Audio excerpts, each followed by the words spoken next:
నమస్కారం అండి. నా పేరు గంగాధర్ నీలం. ఇప్పుడు మనం నాగదోషం మన జీవితంలో నుంచి వెళ్ళిపోయింది అని తెలుసుకునేదెలా? నాగదోషం మన జీవితంలోకి ప్రవేశించేటప్పుడు ఎటువంటి సిగ్నల్స్ లేదా వార్నింగ్ బెల్స్ ఇస్తుందో, అలాగే మన జీవితంలోంచి వెళ్ళిపోయేటప్పుడు కూడా అవే సిగ్నల్స్ లేదా వార్నింగ్ బెల్స్ ఇస్తుంది. అదెలాగంటే కల్లో నాగులు మన నుంచి దూరంగా వెళ్ళిపోతున్నట్లు, మన ఇంట్లో నుంచి బయటికి వెళ్ళిపోతున్నట్లు కనిపిస్తాయి.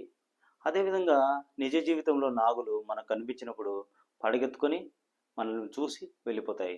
దాని అర్థం ఏంటంటే అవి మనల్ని ఆశీర్వదించి వెళ్తున్నాయి అన్నమాట. నా నా నిజ జీవితంలో 2 సార్లు ఈ విధంగా జరిగింది. ఒకసారి నేను కారులో వెళ్ళిపోయేటప్పుడు రైట్ సైడు ఒక పెద్ద నాగు పడగెత్తుకొని నన్నే చూస్తూ తర్వాత కొద్దిసేపటికి అది అలా వెళ్ళిపోయింది. అదేవిధంగా ఇంకొక సంఘటన కూడా జరిగింది.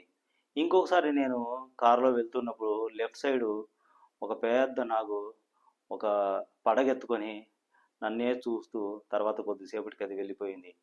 అంటే దాని అర్థం ఏంటంటే అది నన్ను ఆశీర్వదించి నా జీవితంలో వచ్చిన నాగదోషం వెళ్ళిపోయింది అనే సిగ్నల్స్ ఇచ్చాయి అన్నమాట. ఈ విధంగా మీ జీవితంలో నాగదోషం వలన ఏ జబ్బు అయితే ప్రవేశించిందో ఆ జబ్బు పూర్తిగా నయమైపోతుంది. అదేవిధంగా నాగదోషం వలన ఏ సమస్య అయితే మీ జీవితంలోకి ప్రవేశించిందో ఆ సమస్య నుంచి మీరు బయటపడతారు. ఈ విధంగా నాగదోషం పోయింది అని మనం తెలుసుకోవచ్చు. నాగదోషం పోయిన వెంటనే మనకు ఆయుష్ పెరుగుతుంది. అది మన మనసుకు తెలిసిపోతుంది.